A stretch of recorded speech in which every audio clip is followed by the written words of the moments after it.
If you could go back in time and ask a hunter-gatherer what animal she or he feared the most, they may not say a lion or a bear. More likely, they would mention another group of humans, a warring tribe competing for food. And they might describe that group by what they looked like. So it got me thinking, were our ancient people racist?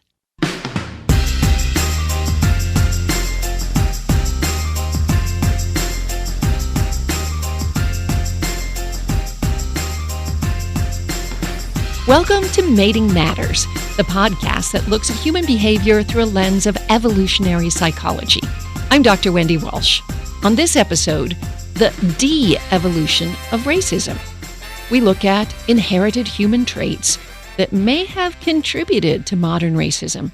And we interview an educator whose 50-year message about racism is more important today than ever.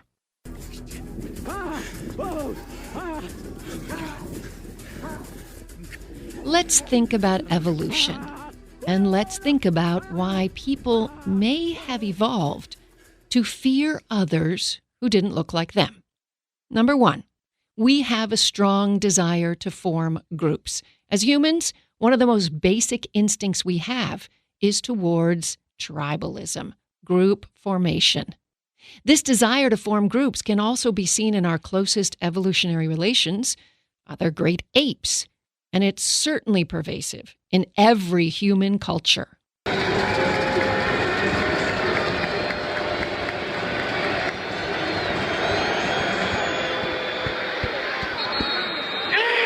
Throughout human history, these groups have been mutually competitive, and there doesn't even need to be a real reason for the groups to be formed, other than for their own sake. The lines can be completely arbitrary. Mark Levine and his team of researchers at Lancaster University in the UK proved this in a 2005 study called Identity and Emergency Intervention: How Social Group Membership and Inclusiveness of Group Boundaries Shape Our Helping Behavior. Bottom line is, they found that an injured stranger wearing an in-group team shirt is more likely to be helped than when wearing the shirt from a rival team. Here's how they did the study. Participants were Manchester United soccer fans. Now, if you don't know UK football, let me just say that there is a historic rivalry between Manchester and Liverpool. In the experiment, each time the men's brains were primed by having them answer questions about their support for Manchester United. How much of a fan are you? How much do you like the team? Then the groups of men were told that the second part of the study was going to take place in another building, and they had to walk over there. Along the way, one of the experimenters, pretending to be a jogger, ran past the participants, slipped, fell, grabbed his ankle, and shouted out in pain. But here's the thing. Sometimes that jogger was wearing a Manchester United shirt. Other times, he was wearing a Liverpool shirt. And in a third session, he was wearing a plain red shirt with no team name. Well, you might have guessed the results by now. When the jogger was wearing a Manchester United shirt, about 90% of the time, people stopped to help, compared with only 30% of the time if he was wearing a Liverpool shirt or no name on his shirt.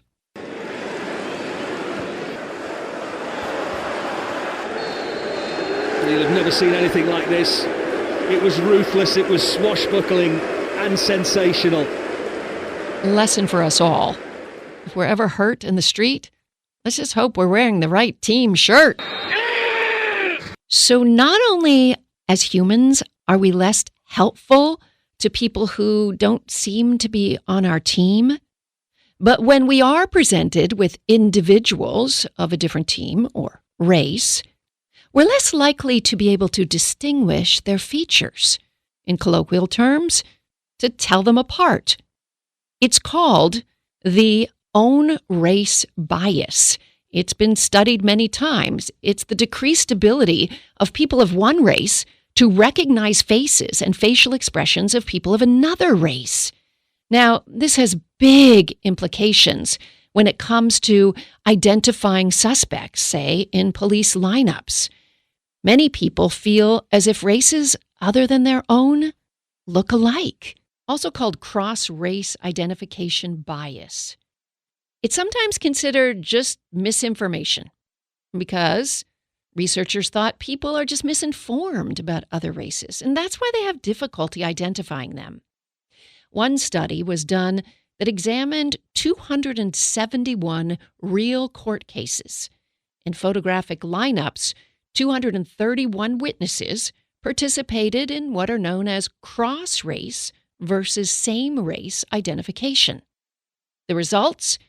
In cross-race lineups, only 45% were correctly identified versus 60% for same-race identifications.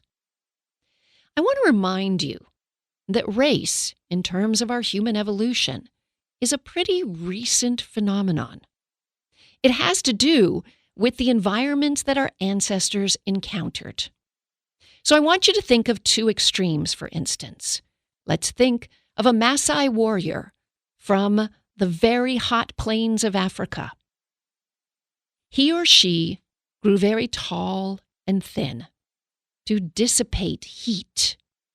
Their hair was curly to help relieve heat from the brain and keep it cool. Their skin filled with melanin to protect them from the harsh sun. Now let's think of some Inuit people in northern Canada, known to be short and squat with lots of fat sources around their vital organs to keep their vital organs warm in cold, dark winters. Their straight, thick hair fits the head like a cap to keep the brain warm. In this way, you can start to see that all of our racial features really just had to do with the climate that your ancestors endured. However, race for many humans is a very simple dividing line. Remember, we're a species so prone to group formation that it's not a surprise to find that people just divide themselves based on obvious visual characteristics.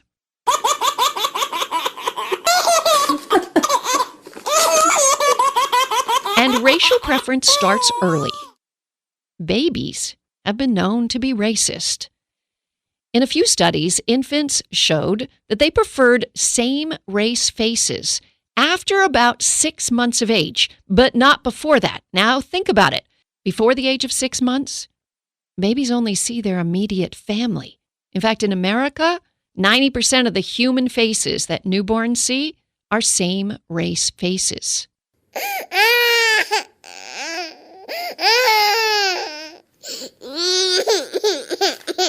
You are listening to the Mating Matters podcast with Dr. Wendy Walsh. We'll be back after this.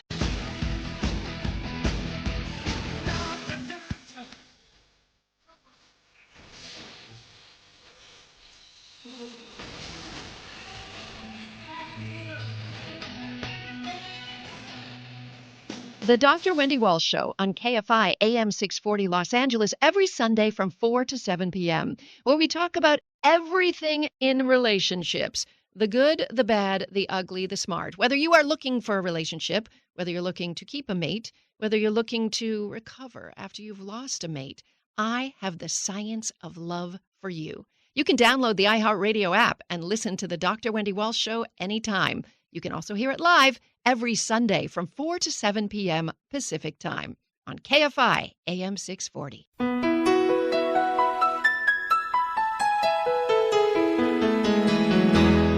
Good evening. Dr. Martin Luther King, the apostle of nonviolence in the civil rights movement, has been shot to death in Memphis, Tennessee.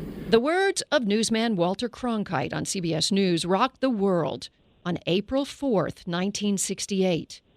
The next day, a third-grade school teacher in Riceville, Iowa, did something that rocked the world in a different way. In her classroom of all white students, Jane Elliot performed an experiment designed to make her kids aware of racism.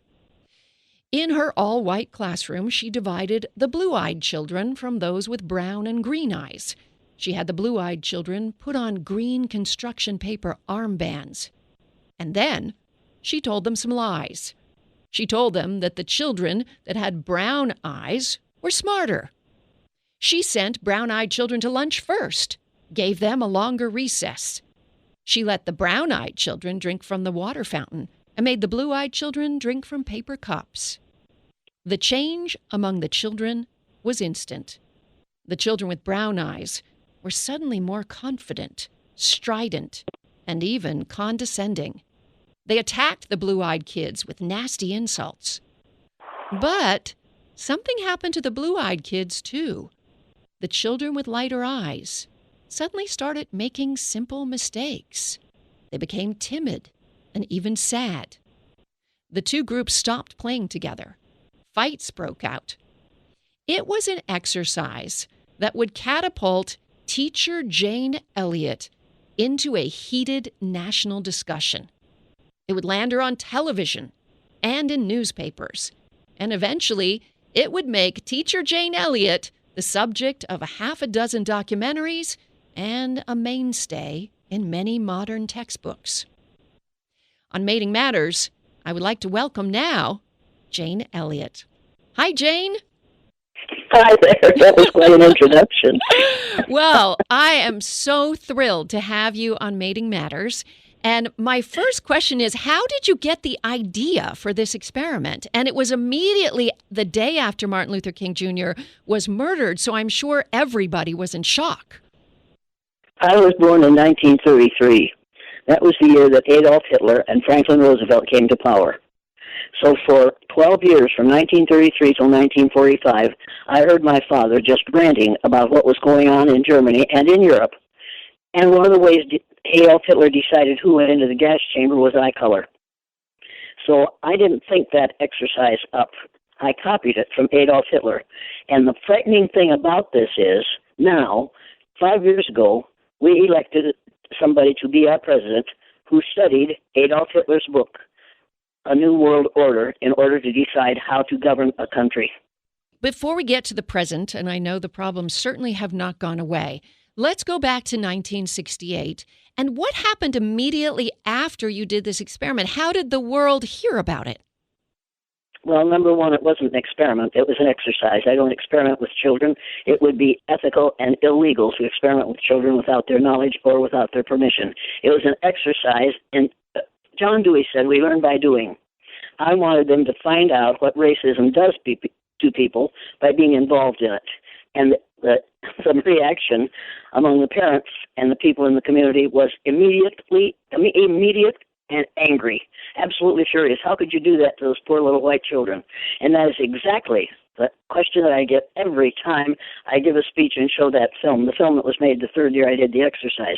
Somebody, invariably, some pale-faced woman stands up and says, how could you do that to those poor little white children?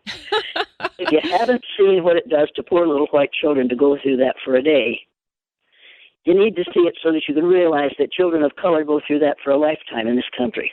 Exactly. And the kids who went through that exercise that day were visibly changed by that exercise for the rest of their lives.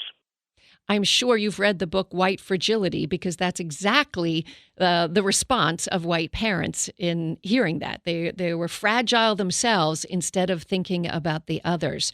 You continue to perform this exercise to help teach children about racism for many years in an experiential way. Did you see changes in the children because of this exercise? Yes, I did. I not only saw changes in their ability to function academically, because the day they were on the top, they found out how really smart they were, and you couldn't tell them they were dumb ever again. Mm-hmm. But I also saw changes in their ability to relate to one another and to relate to people who are different from themselves, and to refuse to take the word race as real, mm-hmm. and to confront people who made racist statements in their presence, including their teachers at the junior high level. You know, I am a university professor myself, and we think a lot about fixed mindset versus growth mindset. And one of the ways we help our undergraduates have good study strategies is to basically tell them that if somebody ever told you you were dumb and you couldn't learn or you had learning disabilities, that was all wrong. That everybody has the ability to learn and grow across the lifespan. And for many students, that's eye-opening because they've been told, sometimes because of their gender or their race or their ethnicity, that they can't. And you're really, but what is really wrong, and what the reason they aren't learning is because of the expectations of the instructors. If you have been told, if you have sat in the teacher's lounge from kindergarten till 8th grade and listened to teachers describe the kindergartners who aren't ever going to learn anything, and then they go into 1st grade and they don't learn anything, the same thing as 2nd and 3rd grade, you have established for that group of students the idea that they will never amount to anything. The 3rd year I did the blue-eyed, brown-eyed exercise, the principal handed me my class roll before school started, and he said, now these kids aren't ever going to learn to read. No, nobody else has been able to teach them, and neither will you. Don't worry about it. Pass them on and get them out of here. They'll never amount to anything anyway. And I thought, ugly, ugly thoughts, because I really liked that man. So I went to the office and looked at their cumulative files, and they all had high math scores and low reading and spelling scores, so I knew what I was dealing with. So the first day of school, I told them, look, you kids have been told you have a reading disability. You don't have a reading disability. You have a reading difference, and I know how to teach to that difference, and you're going to leave here reading at the 4th grade level. They came in reading at the 1st grade level. 9 months later, they left reading at the 4th grade level, and some of their independent reading level was 6th grade, because I proved to them that they could read. I didn't say the teachers before me didn't know what they were doing. I said, you have a learning difference, and I know how to teach to that difference. You will learn to read in this classroom. If you do what I tell you to, if you do exactly what I tell you to in the reading area, you will read and spell when you leave here. And they did, and they are. And those kids weren't supposed to graduate from high school. One of them became a lawyer and is still a lawyer. One of them became a junior and senior high school principal and only stopped doing that 3 years ago to start a business of his own. All of them graduated from high school except one who was killed in an alcohol-related accident 2 weeks before graduation. And that need never have happened either. Amazing. One of the things that you're highlighting here is something that the exercise demonstrated. You know, while it's disturbing to learn that the kids in your exercise with brown eyes changed and became insulting and condescending, I think the part that really got my gut is that the children with the blue eyes made silly mistakes. They became timid and sad, because I've always said that the biggest danger of racism in a culture is internalized sense of I'm less than in a society. Well, it's also bad that we internalize I'm better than, so I don't have to work as hard. I'm better than. I know I can do better than you can because I have the right color skin. And so a whole lot of people who might have succeeded, particularly little boys, don't do as much as they could have because they don't have to. Mm-hmm. They can get by. If you can become a good wrestler or a good baseball or basketball or football player, you don't have to work very hard. You're going to pass anyway, and we do them a tremendous disservice by allowing them to do less than they're able to do, and they do that because they know they're going to succeed because they can't be allowed to fail. Mm-hmm. I think the most amazing thing that happened as a result of that exercise happened on the second day. Every year, the day the blue-eyed kids were on the bottom the first day, then the day they were on the top the next day, they had said, and every year I heard them say in the boys' room what they were going to do to those brown-eyed kids when they got on top. When they got on top, I thought, oh, hell's going to break loose here. These kids are going to really do some ugly things. They were much less vicious to the Browns than the Browns had been to them. And after we had written our 4-paragraph compositions and gotten back together, got in the magic circle, I said to those kids every year, you blue-eyed kids were much less vicious to the Browns than the Browns were to you. Why did that happen? You said you were going to get even with them. Why didn't you get even? And they said every year, because we found out how it feels to be treated that way, and we didn't want to make anybody feel the way we felt when we were on the bottom. Now, I think that what we call white people in this country, which is a misnomer, it's a ridiculous word for color of skin in this country or any country, but if white people on the bottom would get over the fear that people of color want to get even with them, we could sort this thing out. Mm. That's what QAnon is about. That's what the Proud Boys are about. That's what the Three Percenters are about. That's what the Oath Keepers are about, and the KKK is about. It's about pale, stale males who are afraid that if people of color get power, they're going to want to do to us what we have done to them. I think they should get over that. Somebody needs to tell them that those people of color are too smart. They're too intelligent to want to create the kind of mess that we have allowed to be created in this society because of the ignorance of people during the Spanish Inquisition, labeling people as white and black. Mm-hmm. Mm-hmm. You know, Jane Elliot, the Black Lives Matter movement really worked hard to expose the extent of racism in our society. And the two concepts that now people are starting to have a greater understanding of are microaggressions and implicit bias. I often have my first-year psychology students take a racial implicit bias test, which can be often very eye-opening.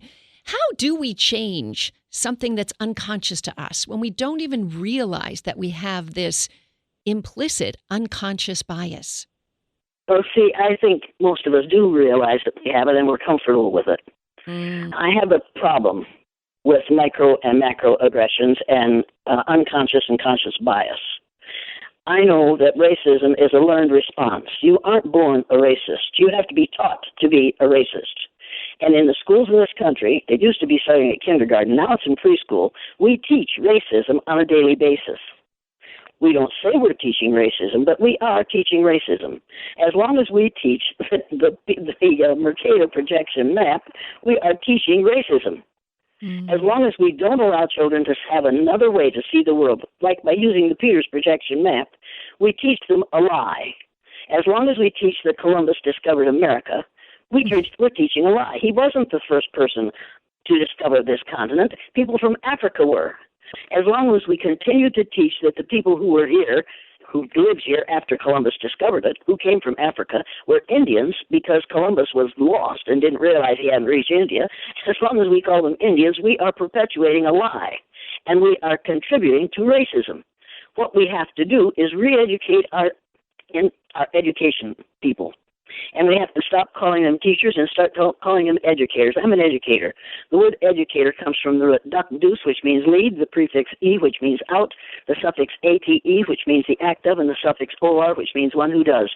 An educator is one who is engaged in the act of leading people out of ignorance. And you cannot do that if you use textbooks that were printed in Texas and that perpetuate the lie of several different races. There's only one race on the face of the earth, that's the human race. We've got to get that into the heads of teachers, of educators, and administrators, and school board members so that students are taught the truth from this day forth. We've got to get that done. And we're playing catch-up ball right now. What most so-called white people don't realize is that only 15 to 18% of the population of the earth is classified as white. Now, think about that. It's true. We've got white is a minority. Yeah, we are and have been and will always be a minority, and we are becoming a smaller and smaller minority in the United States of America. And we need to realize that, and we need to realize that our future depends on realizing and appreciating and accepting and recognizing and utilizing the brilliance of people of color who were here first and will be here last.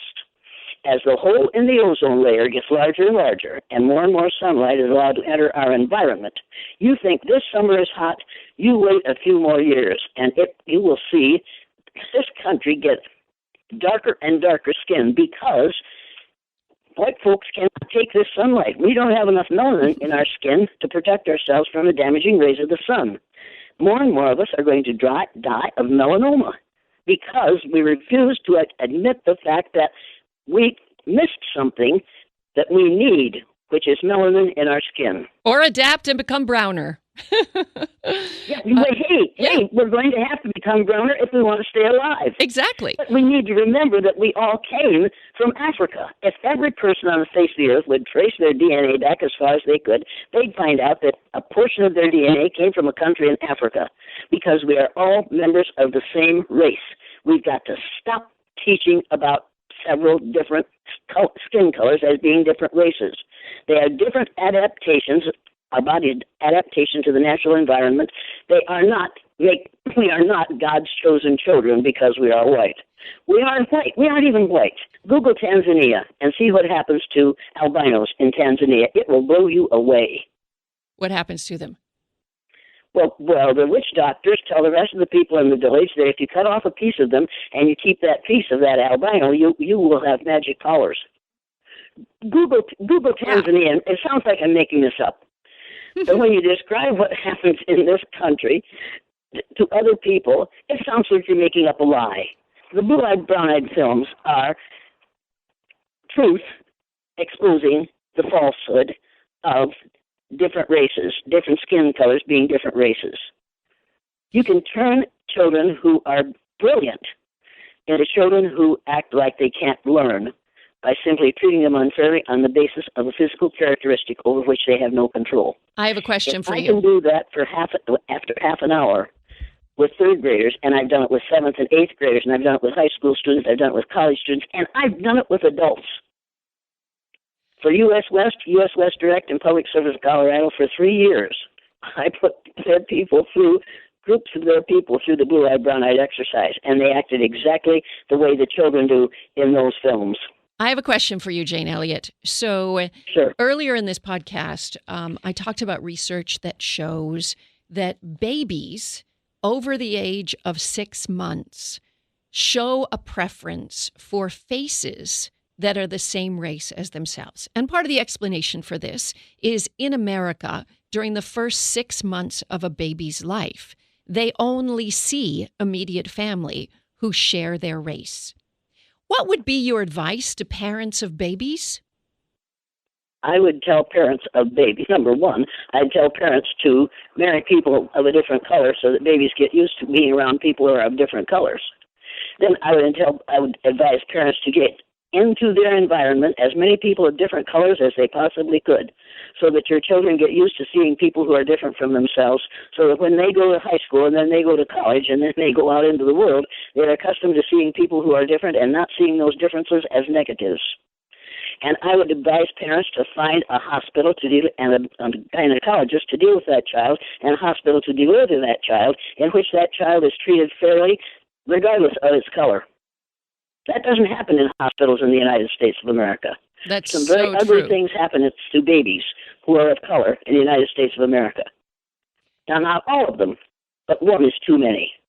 So I would re-educate the hospital staff first. I would re-educate the educators.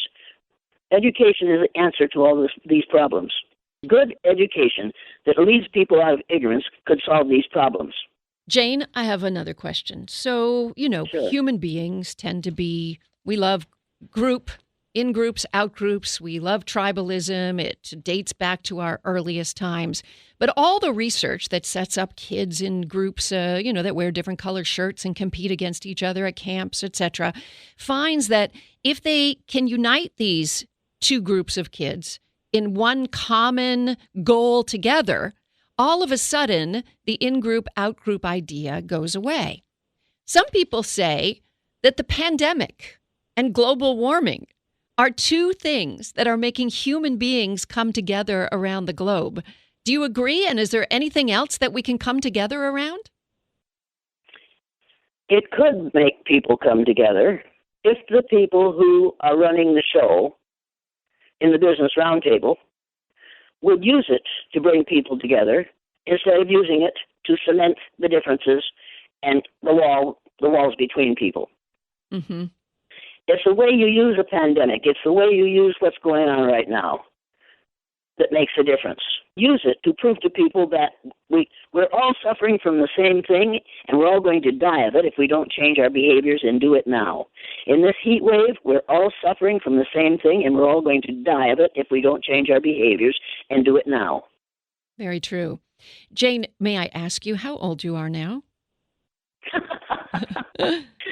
Well, I'm 88. I'm 88. And some people say, "Oh, you're so old," but you need to remember that for me, old is an acronym for octogenarian, living dangerously. Well, I will say this. Your processing speed is as fast as a 25-year-old, your verbal skills like the top of your class as a 35-year-old, so you have nothing to worry about. We will have you. But I just want to close by asking about the last 50 years.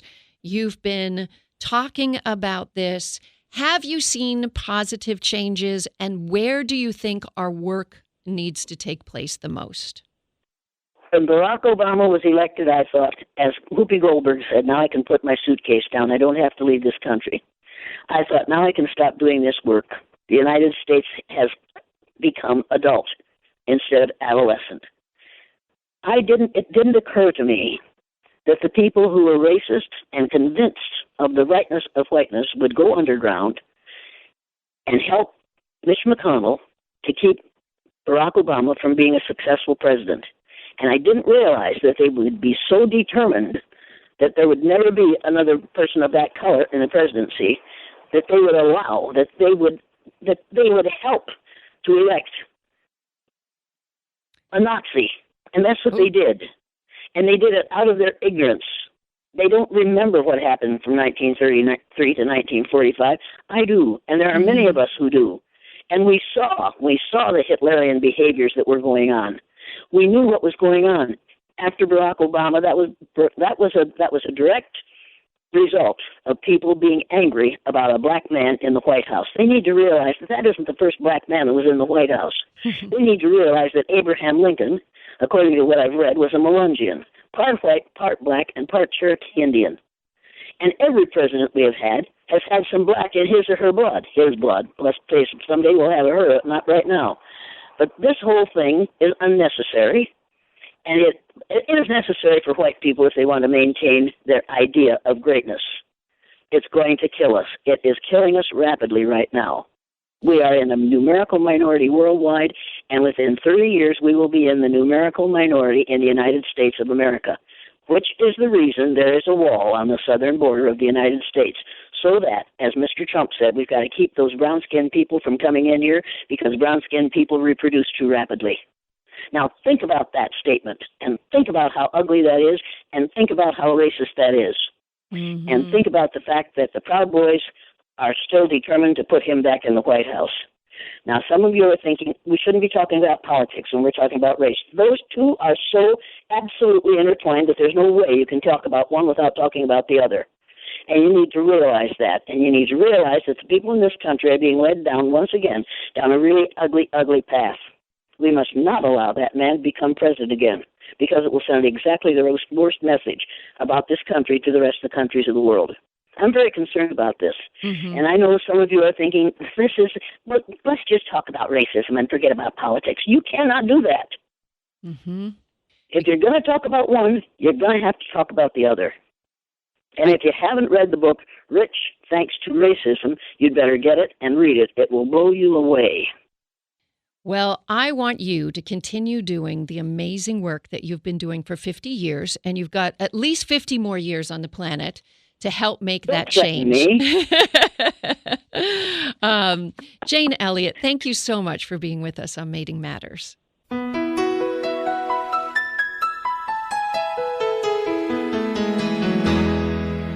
Educator Jane Elliot may be spot on.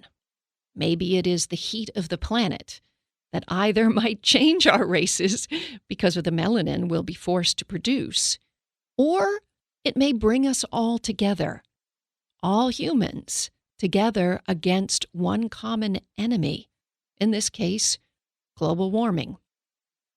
Remember that experiment with the Manchester United fans versus the Liverpool football fans?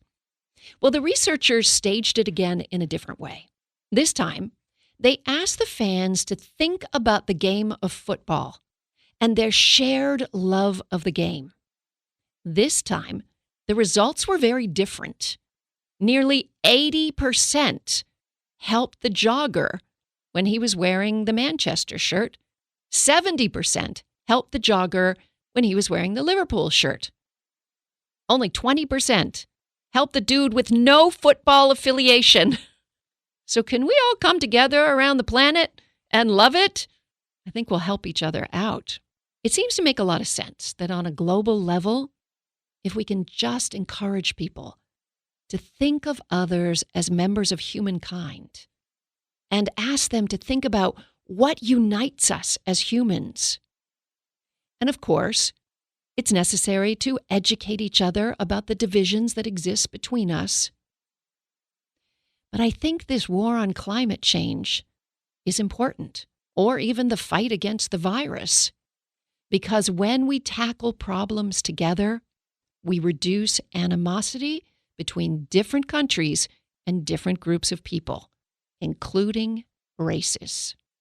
Who knew that global warming might bring the end of racism? Thanks for listening to this episode of Mating Matters. I'm Dr. Wendy Walsh with producer Kayla Austin. We'll see you next time.